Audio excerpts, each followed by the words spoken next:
Welcome to the Champs App podcast. Champs App is your recruiting and development copilot.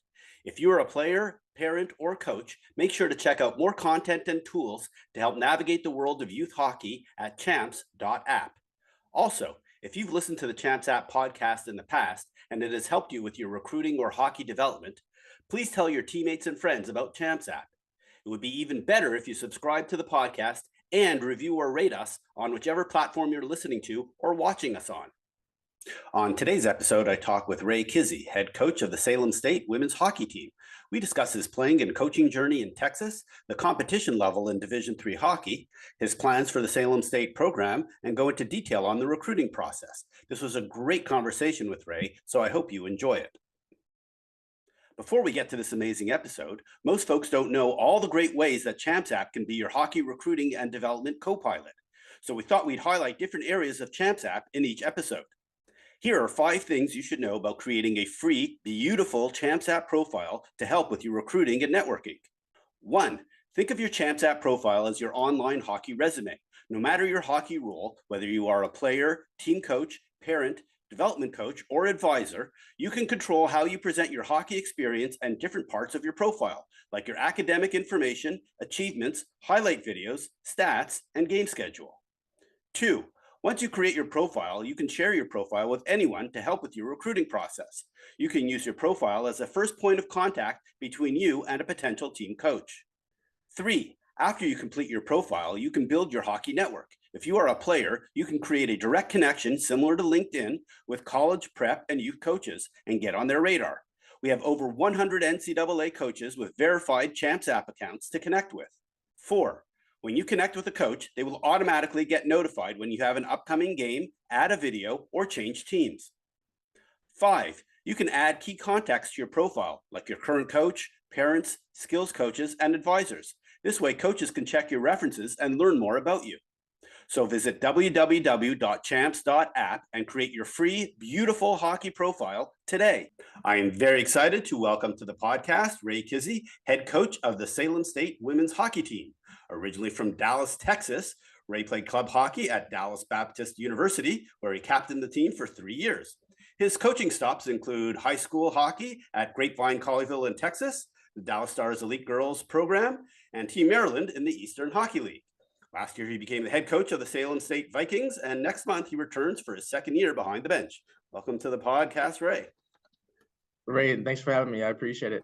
All right, it's going to be a little confusing with 2 Rays on this podcast, but we'll figure it out. Hey, why don't we start off like we do all of our guests? Just tell us about how you started playing hockey in Texas, of all places. Yeah, I know. So definitely a little different, right? I have 2 older brothers. They're big into golf, wrestling, track and field, all that good stuff. For me, the time I got involved with it was right around the Stars making the run for the Cup, right back in '99 there. That and kind of just got really passionate about watching the game. Very, very love the skill set, love the skating. And then what happened next was it kind of got me onto where I'm at now. Basically, is gonna be the Mighty Ducks. I saw the one movie, you can do this in high school, you can do this in college. What? I'm in. Sign me up, right? So next thing you know, kind of went to a rink for a birthday party and was able to find some ice, and then can never get off of it ever since. So which character in the Mighty Ducks was it that you modeled your game after? Oh, that's a great question. I'll say a little bit of everybody. Yeah, I always want to be the guy to score goals, like Adam Banks. But at the same time, I want to provide a little bit of character, a little bit of like Avery there. All right, so a bunch of different characters, all the above. All right, got it. And when you were watching the Dallas Stars win the Cup, they were kind of a tough team. They were the old school team before the new rules in the NHL came about. So who was it on the Dallas Stars that appealed to you? Was it the Mike Modanos, or was it some of the more grinder kind of guys, or the Big D?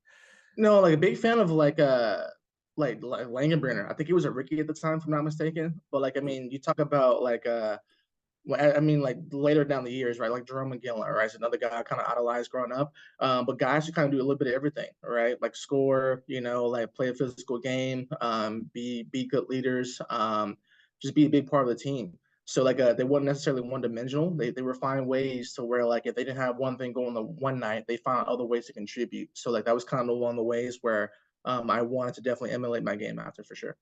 Gotcha. All right. So you played hockey in college. Maybe just talk about your club hockey experience.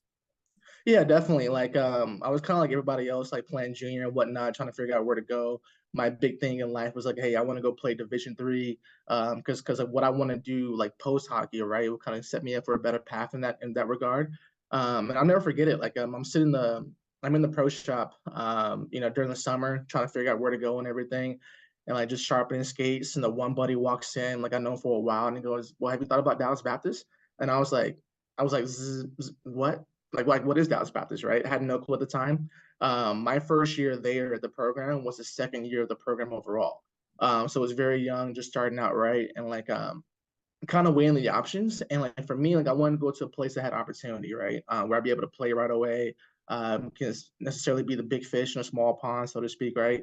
And um, and I knew that DBU, not only being like close to home, will also give me the opportunity to play and kind of leave my mark, so to speak, right? So that's really what I was looking for. Like I knew like a Division 3, I was probably gonna have to wait a year or 2 years just before I could play and whatnot. And I kind of didn't want that for myself. So I kind of just sit back, threw everything at the wall, and like DBU just stuck in terms of like the major I wanted, being close to home, just checked all the boxes I had for me. Perfect. And what would you tell folks who are kind of that D3 club hockey kind of player, on the borderline between the two? Like why playing club hockey is such a great option? I mean, again, right, like be able to play, have a great experience.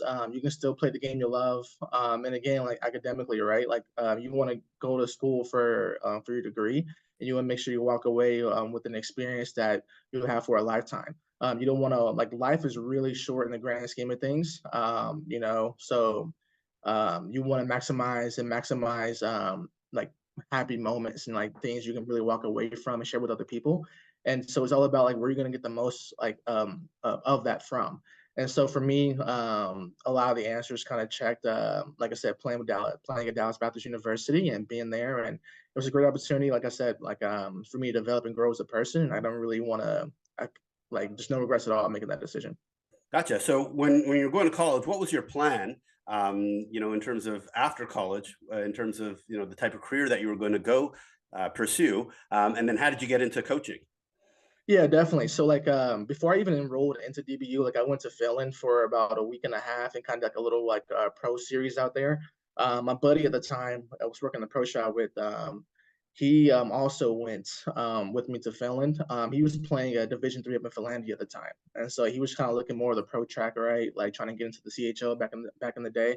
And like so from there, I was like, hey man, I'll go with you, soak up the experience, right?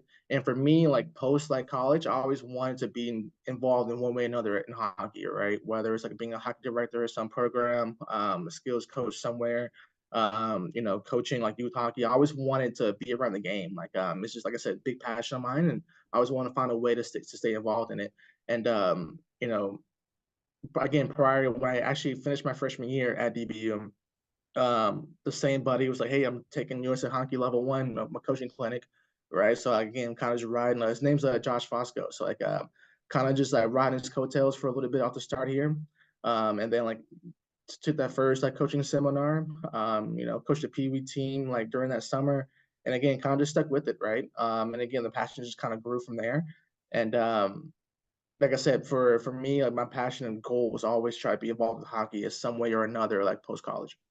Gotcha. So I know hockey in the Dallas area has grown leaps and bounds. There's like a tremendous number of rinks. I know they hosted the girls' national championship a couple of years ago. So there's lots of hockey going on and lots of ice now available. Tell me what it's like coaching high school hockey in the Dallas Fort Worth area. No, it's awesome. It's a great experience. Like, I mean, you have kids that want to learn, that want to get better, like when they want to develop their own like skill set and develop their own passions, right?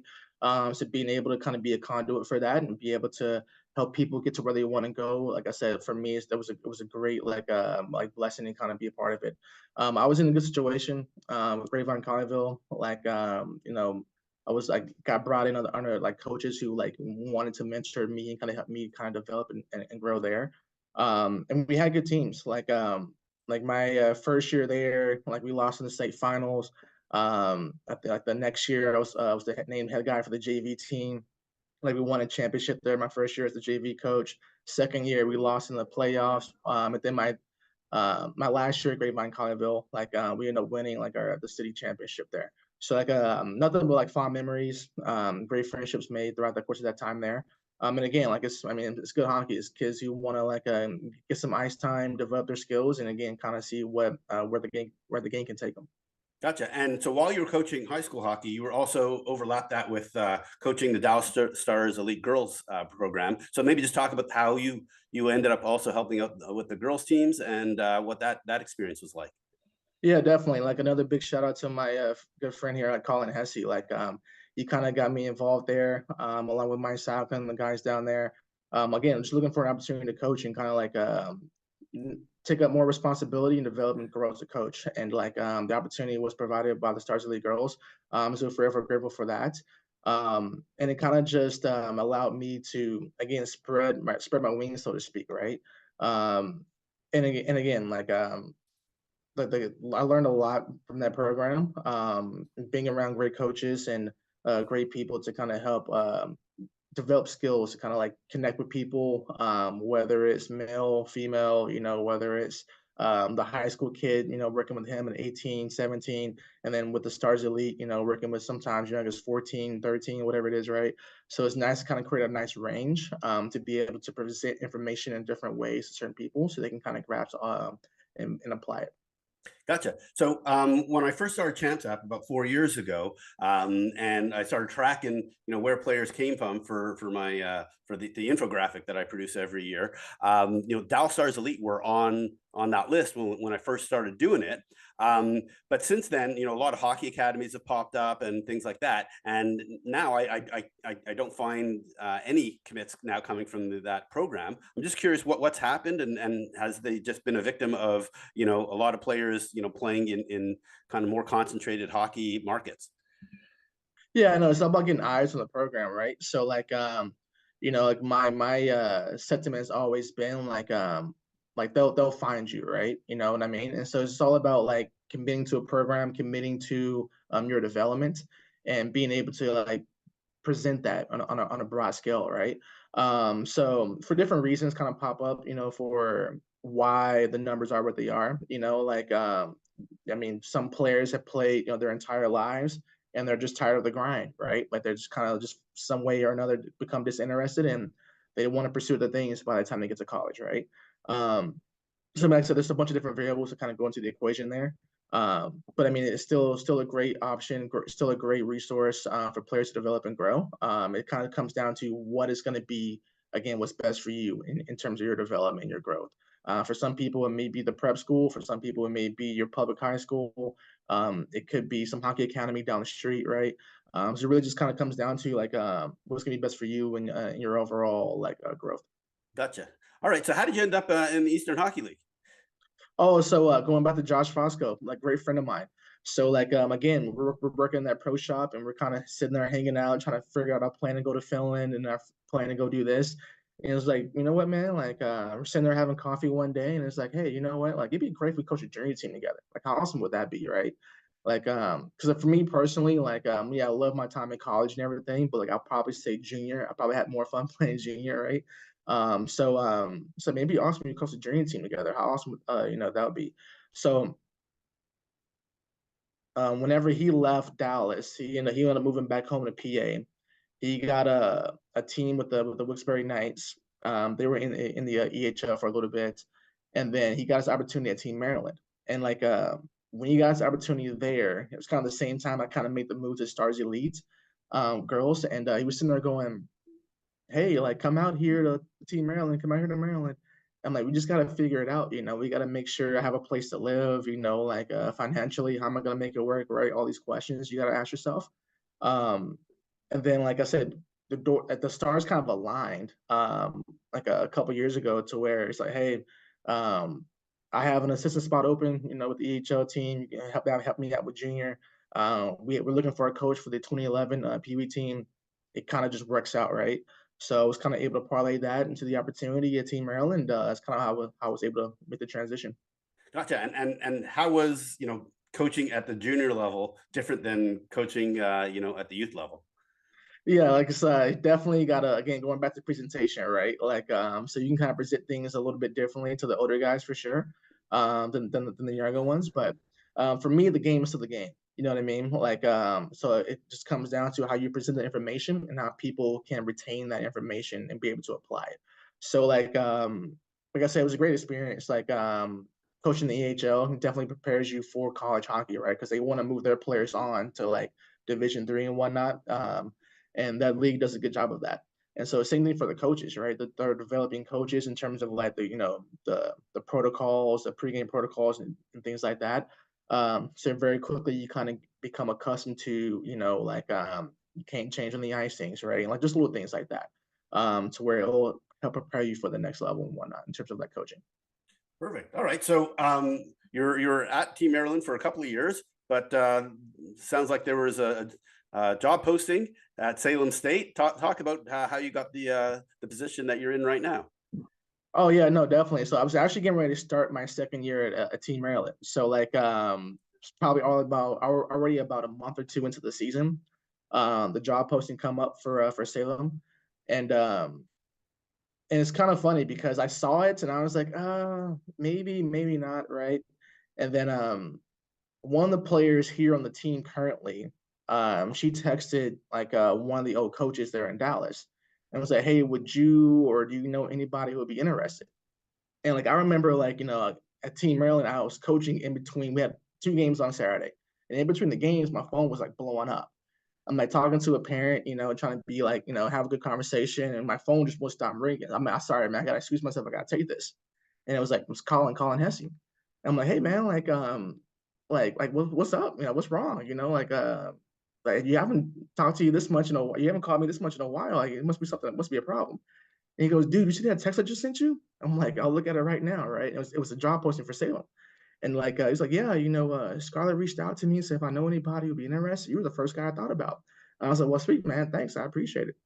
So yeah, like, I mean, like long story short, I I think that was on a Saturday, like Sunday, typed the resume up and everything, sent it off to the AD, and got a phone call, and here we are. Perfect. All right, so let's go into a little bit more detail about Salem State. It's in Salem, Massachusetts. It's about from based on my math, it was about 30 miles northeast of Boston. So where you're at, it's got about 5,000 undergrads, 1,500 grads. Maybe just tell folks about the school and the academics. Yeah, definitely. Like in terms of like the school, I kind of call it the best of both worlds, right? So you mentioned, like about 30 miles north of Boston here. So like if you're into the big city life, again, Boston's right down the street. You'll catch a Bruins game, a lot of historical like sites and whatnot down there. I mean, if you're into Italian and seafood, I mean, there's no better place in the North End, right? So great positives there. But at the same time, if you're, a little bit more used to a rural environment, kind of want to be away from the traffic and the hustle and bustle of the big city, I mean, Salem's a great option because you have plenty of things to do. If you're into hiking, there's about 6 or 7 different beaches in the area here for you to go visit and walk on the water. Again, like with all the history with Salem, I mean, like there's no better time than like Halloween here in Salem, that's for sure. All the different uh, travelers that kind of come in for the different sights and sounds during Halloween. But yeah, like I mean, there's plenty of positives here. Like I said, a little bit of something for everybody. Academically, great institution, specifically for like the women's hockey teams here. Like a lot of nurses, a lot of education majors, business majors, got computer science. So it's really like depending on what you're looking for. We can definitely find something that would be your cup of tea, and you definitely be able to enjoy it. Perfect. All right, and talk about the facilities. You're as I mentioned right as we were before we hit recording. You got the best name for an arena in the entire U.S. Rocket Arena. So maybe just talk about the facilities and how your players train and practice. Yeah, definitely. So like Lovely Rocket Arena is located within the O'Keefe complex. It is located here on campus, which is another big benefit there. So from the dorm to the campus is probably about like a 5-6 minute walk. And again, within Rocket Arena here, we also have Gasset Fitness, which is going to be our recreation, like a fitness area for anybody with a Salem State ID. So there's also on the third floor of Rocket Arena, we have what we call the Performance Lab, which is essentially what we use as like the athletes only gym. So in terms of like the resources, we have strength and conditioning coaches. We have sports psych available. We have a team nutritionist that can meet with the team periodically throughout the year. And then along with your academic support, right, with different workshops, peer-to-peer tutoring, labs, and all that good stuff. So there's plenty of resources that kind of goes into the entire program. And then again, with the facility, having the rink on campus, like there's 2 gyms on campus. I kind of joke with the players and say, pick one, you know. Um, and again, like in terms of like practice and whatnot, so like Mondays at 2 o'clock, we typically have our goalie coach comes out, meet with the goalies. We go on the ice at 5. But in between that, at 3 o'clock, we have like one of our team lifts. But at 5 o'clock, it's more like a skill day, so to speak, on Mondays. And then like Tuesdays, we have team meetings and videos. Wednesdays, our second lift throughout the week. And then on Thursdays, we practice at 3, and then we have yoga afterwards. So it's kind of like what the week looks like Monday through Thursday there, and then typically the games are Friday and Saturday. Gotcha. All right. And you mentioned that you have a goalie coach. I know Dana Price is your assistant coach. Maybe just talk about how you guys divide and conquer organizing and running the team. Yeah, no, definitely. It's a great dynamic that we have here. He's amazing. No, somewhat of a local legend here. Like he also coaches a youth team down here in Medford. So like great resource having him along. Kind of like lean on him for a lot of advice, bounce a lot of ideas and questions off of him. He kind of like works with the D there, so it makes sure that we're strong in terms of like having a good gap control, good communication, just being hard to play against. So having him being part of the program is definitely a big help for me for sure. And talk about your schedule. Like talk about actually playing games. Division 3 starts much later than almost all the D1 teams. Maybe just talk about the conference you play in, who your competition is, and the level of play. Yeah, definitely. Like currently, we're in the New England Hockey Conference, which for my money is probably top 1, top 2 competitive Division 3 like women's hockey leagues in the country here. I mean, you look at the top of the polls, Mara, right? They just national runner-ups last year, right? Norwich is like they're very competitive. William Smith, I mean, go down the list. UMass Boston, Castleton. I mean, like the list goes on. So like there's no easy games for sure. And you got to bring your best. You got to bring your A game every time. And for me, walking into it last year, kind of like a little bit blind, right? And you kind of get accustomed to like right away what the game is like, right? It's a big, fast, strong, heavy league. If you can't skate, you can't play. Um, and you got to be able to read and react like on your toes here, be able to make plays in tight spaces and be able to make plays with like no time, right? So kind of understanding that in the landscape of the league and understanding the landscape of what it takes to be competitive, like I say, in the sense of a national level, when you look at, like I said, admire like being national runner-ups. So like having a good understanding of how they play and like where you want to get to in terms of you and your program. So like having like a full year under my belt with that schedule, like I said, I understand like the type of players that we need to bring in so we can kind of get to that level where everybody else is at. Yeah, gotcha. Again, like you said, it's very competitive, and you're kind of just starting to build the team that you put together since like you said, you've only been there for a year. What are the key elements of that you're trying to add to the team that'll help you be a little bit more competitive this year compared to last year? Yeah, so really for like 3 main things. Like number one, like I said, like skating ability, right? Like you gotta be able to get up and down. Some of these games are track meets. So like you gotta be good on your edges, you gotta be strong. Um the second thing I'll probably say is like just confidence, right? Like you know how to play the game, right? Like just have confidence in your game, believe in yourself, believe in your teammates. And then the third thing too is gonna be the passion behind it, right? Like you gotta have that drive to like want to show up to the rink, want to get better, go to the gym, like utilize the nutritionist, utilize the strength coach.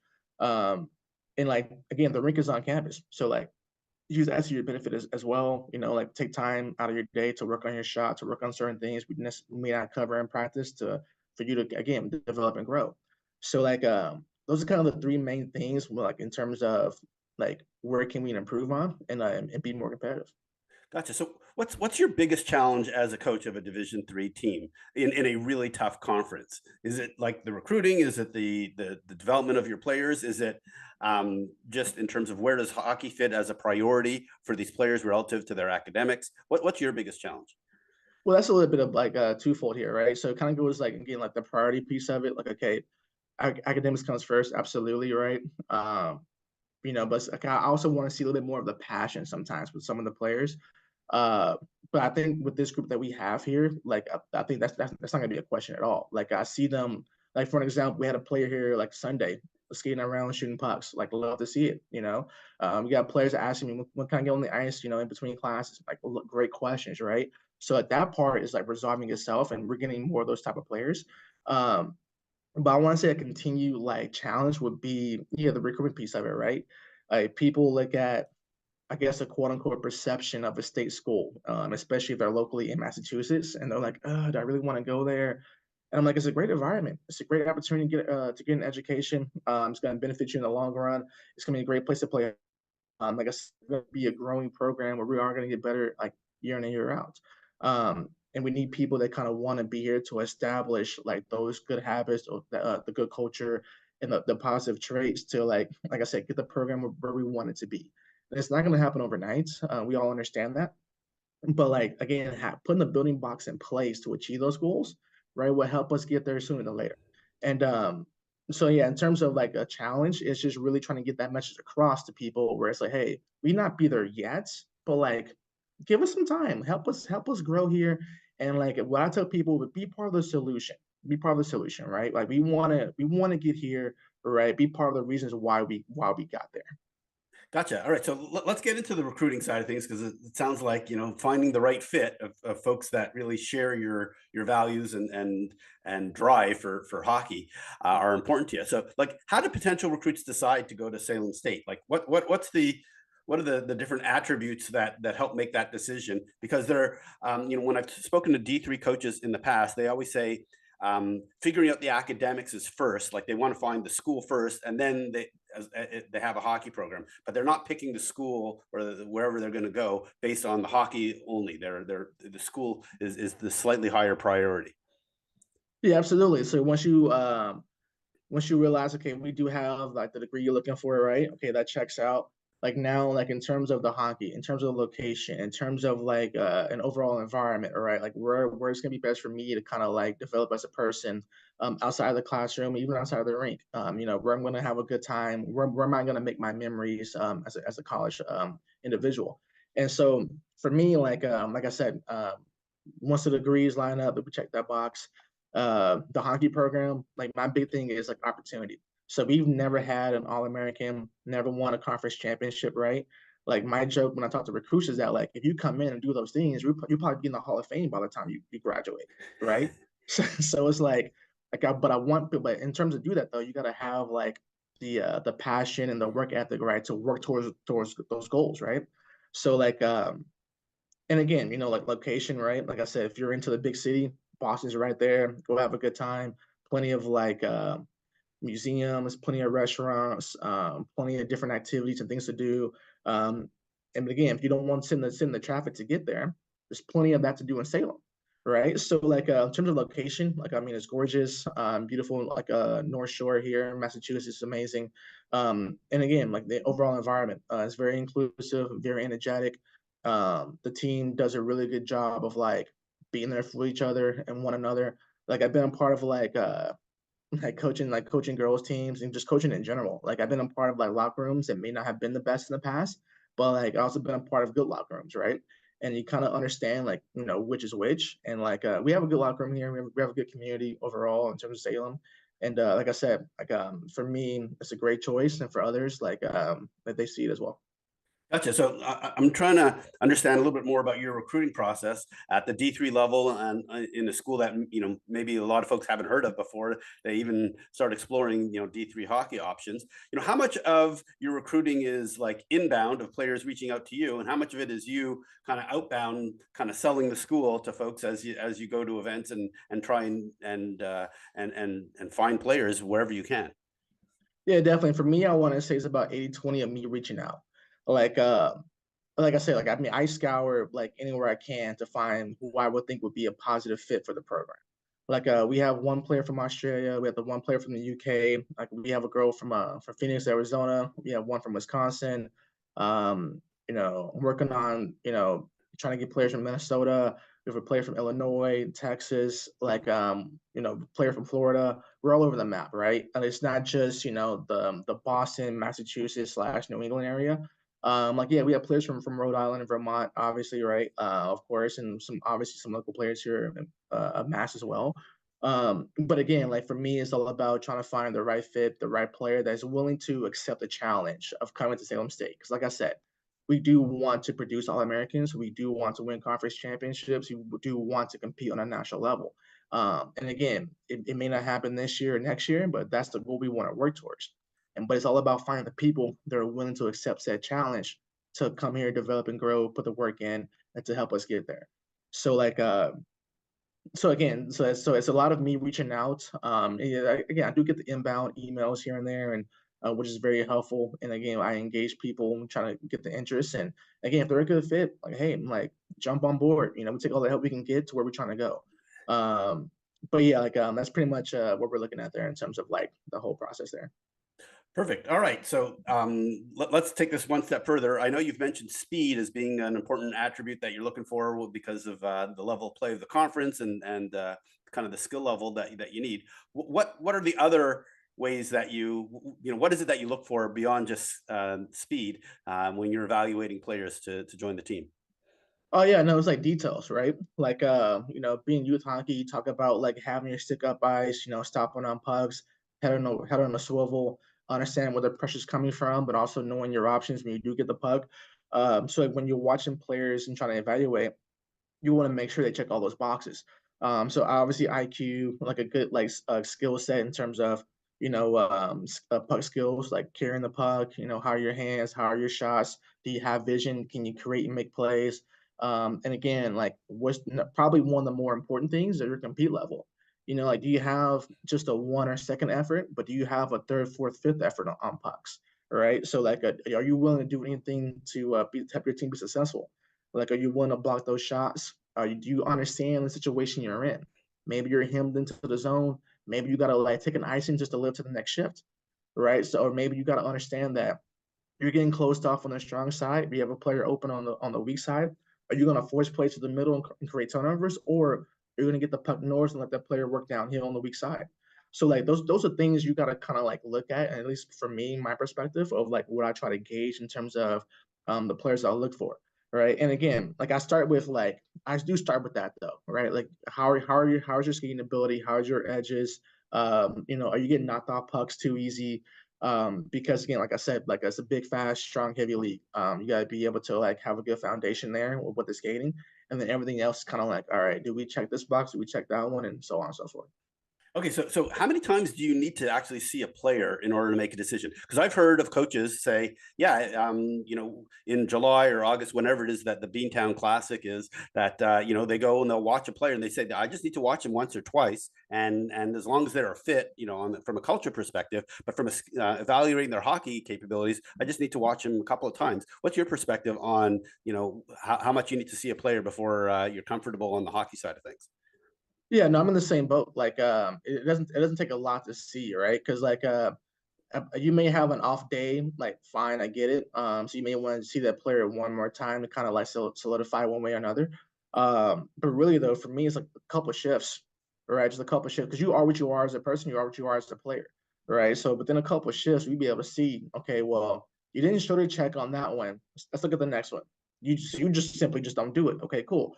Oh, okay, your stick's in the right lane here, right? You're able to make this pass. This is a good decision here. So you can kind of see it pretty quickly. Like, yeah, I mean, it doesn't really take much. Like I said, like if you're doing the right things right and you're playing the game the right way, like it'll stand out and you'll be able to see that like it's very obvious. It's interesting how different that is from D1, where I hear coaches say I've been watching this player for 3 years, so and tracking their progress. So it's interesting that it's different at your level. Well, it's also the same thing too, right? When you also hear of like over scouting a player, right? So like, okay, you're really like, for an example, I'm kind of coming against this now, where it's kind of the same boat where I watched a couple of like the 25s from last year. I'm like, okay, cool, kind of get my eye on for this year.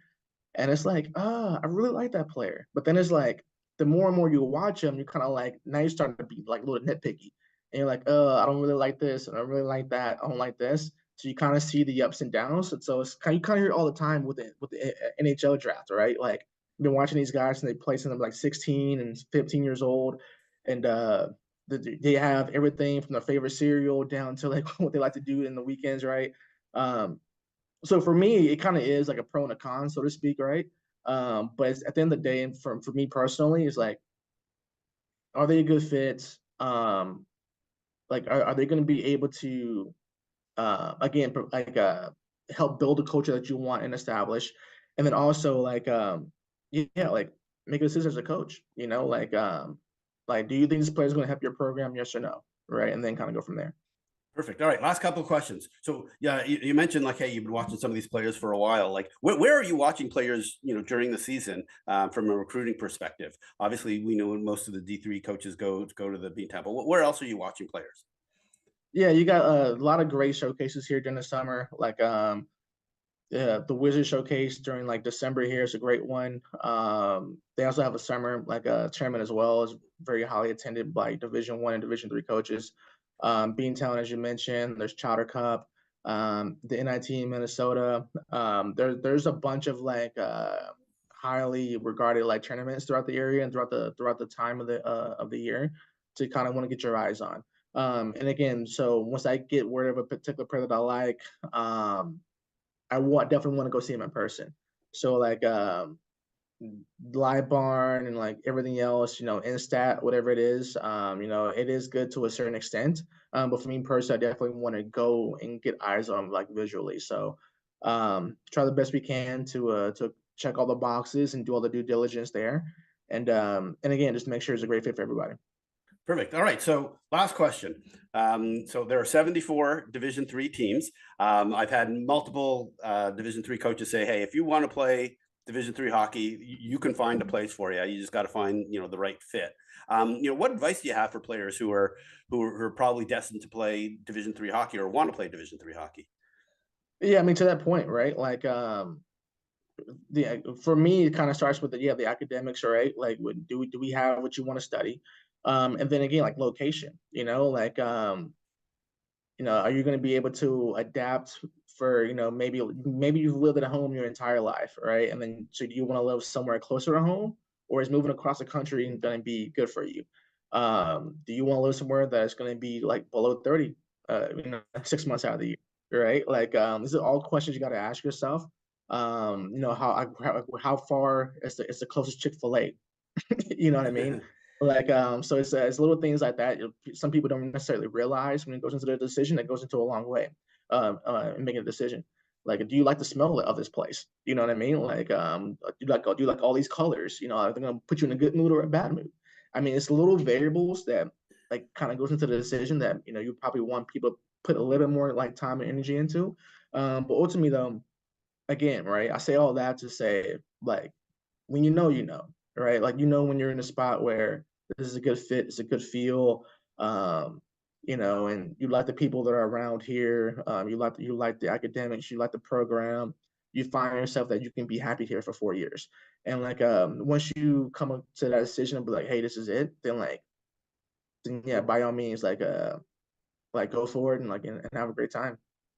Perfect. All right, Ray, I want to thank you so much for doing this. It was great learning about your hockey background, your coaching background, everything about Salem State, and obviously going into a lot of detail about the recruiting process. So thank you so much for doing this. No, hey, I just want to thank you for the opportunity. Like, I really appreciate it. Like, yeah, just giving me the opportunity, the platform here to just give a little bit of insight on myself and the program. So thank you very much. I really want to thank Ray for coming on the podcast. It was great to hear about his experience leading to becoming head coach at Salem State. It was also helpful to learn about the D3 recruiting process and decision making. You can connect with Ray on the team's website or via his ChampsApp profile. Links to both are in the show notes.